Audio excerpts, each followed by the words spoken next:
अब oil India की बात पूछी है अमल भट्टराई जी ने कि इसको कहाँ पकड़ा जाए, अभी या आज और गिरा नीचे? है।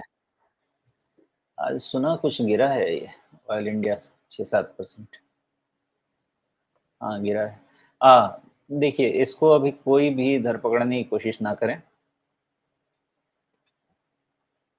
625 के पहले कोई भी एडवेंचर घातक हो सकता है। तो क्यों है ना, बिल्कुल साफ है ना, पैटर्न देखिए। लोअर हाई पैटर्न है, क्लियर है। और अगर आप potential head and shoulders pattern में भी जाने की कोशिश करते हैं तो ऑलमोस्ट ब्रेकडाउन लाइन के आसपास चल रहा है। तो रुकेगा कि नहीं रुकेगा वो पता नहीं, लेकिन इसको रीड करने का तरीका ये है कि 625 के पहले इसको पॉजिटिव नहीं मानना चाहिए। जिस दिन इसके ऊपर क्लोज होना शुरू हो जाए, मे बी बॉटम हो जाएगा, अदरवाइज उसके पहले इसको क्लियर वेट एंड वॉच में रखना चाहिए। जी। लेकिन आज का लो देखिए सोमेश, बिल्कुल 61.8% पे रिट्रेसमेंट पे आ रहा है। तो क्या ये मतलब एक बढ़िया पॉसिबिलिटी है कि यहाँ पे सपोर्ट मिल जाए, या फिर 200 डे मूविंग एवरेज को छूने के बाद ये जो लाल रेखा दिख रही है चार्ट में, इसको छूने के बाद ही चैन मिलेगा इसे? एक बार ब्रेंट देख लें क्योंकि फिर थोड़ा इस पे समझ पाएंगे। देखिए ब्रेंट ऐसा है कि फिर से वही चक्कर है ना ब्रेंट का। देखिए 70, 80, 85 वही रेंज है। क्या करना है इसमें? नहीं, मुझे लग रहा है ब्रेंट 73 आ गया है ना, तो ये $2-3 फिर से नीचे जाने की कोशिश कर सकता है। तो अगर नीचे जाने की कोशिश कर सकता है तो फिर ऑयल इंडिया ऊपर आने की कोशिश क्यों करेगा? Should be a question. तो मेरे हिसाब से अभी चुपचाप वेट एंड वॉच में रहना चाहिए। जी। तो आज जो गिरावट है ऑयल इंडिया में, क्या ये सीधे-सीधे इसीलिए है कि भई वो 80 से ऊपर 85 वगैरह की बात जो सोच रहे थे वो सब अब नहीं हो रहा है, अब उसके बदले ये वापस अब नीचे आ रहा है, तो क्या सिर्फ़ इतनी सी कहानी है ऑयल इंडिया के पीछे भी?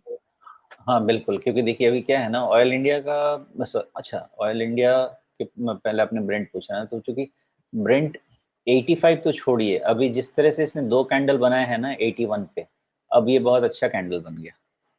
ओके, तो 81 निकलने का मतलब इस बार 85 नहीं देखना होगा, हमको 90 देखना होगा। मेरा अंदाज़ा ऐसा रहेगा। और वो लगता नहीं है अभी, कुछ वैसा दम है। तो ज़्यादा से ज़्यादा ये समझें कि 70-80 के रेंज में ब्रेंट क्रूड रह जाना चाहिए। एंड देयरफॉर जितने भी ऑयल मार्केटिंग कंपनीज़ हैं, वो थोड़े अंडर प्रेशर रहेंगे, 70 के लेवल को बेक इन करने की कोशिश करेंगे। जी। तो पश्चिमी एशिया में आतिशबाज़ी कुछ हल्की पड़ गई है क्या? अ, वो आतिशबाज़ी भी है और प्लस डिमांड है ही नहीं, तो कितना आप प्राइस को सपोर्ट कितना मिलेगा? प्राइस को डिमांड तो का सपोर्ट नहीं मिलेगा। हाँ, 2-4 ऑयल टैंकर उड़ जाए ना, तो बात अलग है।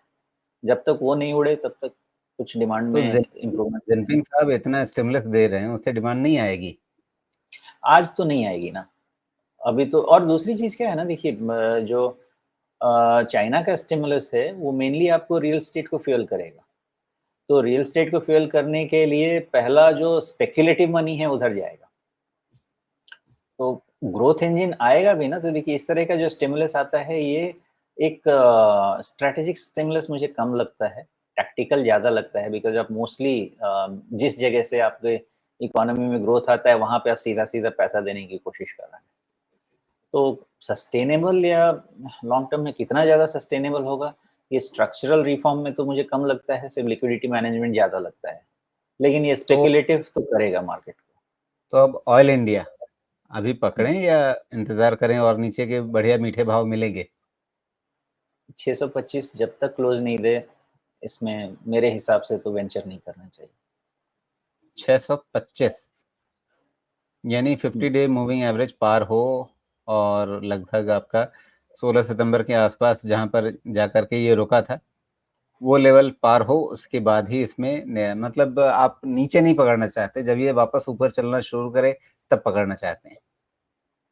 हाँ, क्योंकि नीचे जाके कब कितने दिन बैठा रहेगा, पता नहीं ना, वहाँ पे बैठा ही रहेगा, रिटर्न हाँ, बनेगा नहीं। लेकिन एक बार ये लेकिन ये ब्रेकआउट बताइए जैसा ना, दिखा। अभी अभी है 527 पे, ऊपर हाँ, 625, ₹100 का डिफरेंस। अभी 525 पे मिल जाए, 500 के आसपास मिल जाए, वहां पे पकड़ें और 625 पे जाके पकड़ें, दोनों में बहुत फर्क आ जाएगा ना।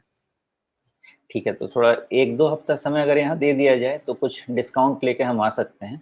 लेकिन 1-2 हफ्ते का कैलकुलेशन के लिए और प्राइस इसमें चाहिए। आज का जो डेटा है 625 के पहले अलाउ नहीं करता है, लेकिन हो सकता है कि फिर ये जो टॉप है ना धीरे-धीरे 595 600 वाला, इस पे लेके आएँगे इसको, लेकिन 2 हफ्ता का समय लगना चाहिए उसमें। ओके। मतलब 625 को डिस्काउंट देकर के आप 555 590 वाला 95 वाला करेंगे। करेंगे, लेकिन उसके लिए थोड़ा समय लेंगे।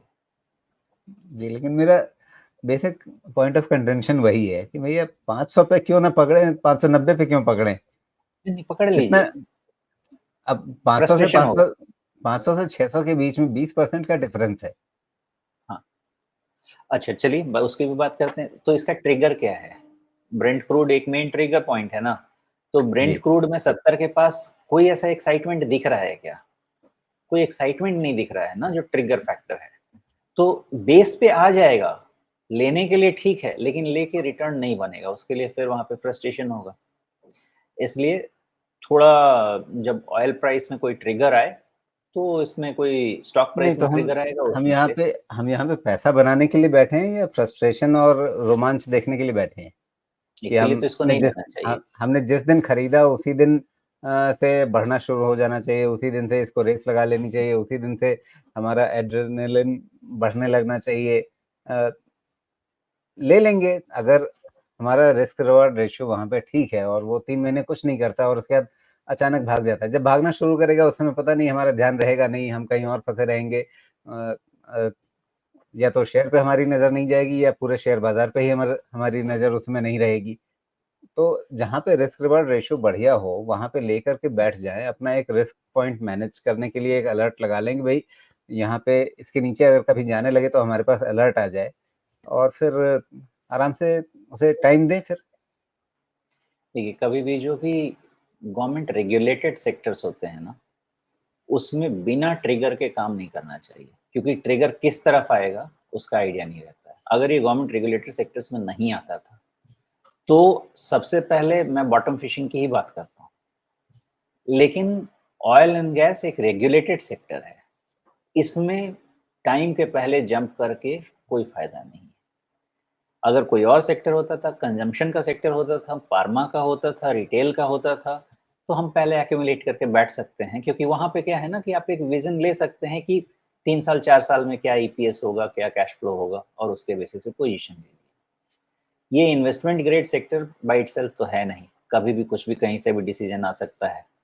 जी, इसलिए इसमें बॉटम फिशिंग करना बहुत फ़ायदेमंद नहीं है। मतलब इसमें लेकर के बैठे रहने वाली सोच नहीं चलेगी, इसमें जब भी जाना है तो वो क्विक मनी के लिए ही जाना है। क्विक मनी नहीं भी तो कम से कम एक क्लियर ट्रेंड आइडेंटिफाई हो बेसिस सम ट्रिगर्स, तब जी, जाना चाहिए। ओके, ठीक है।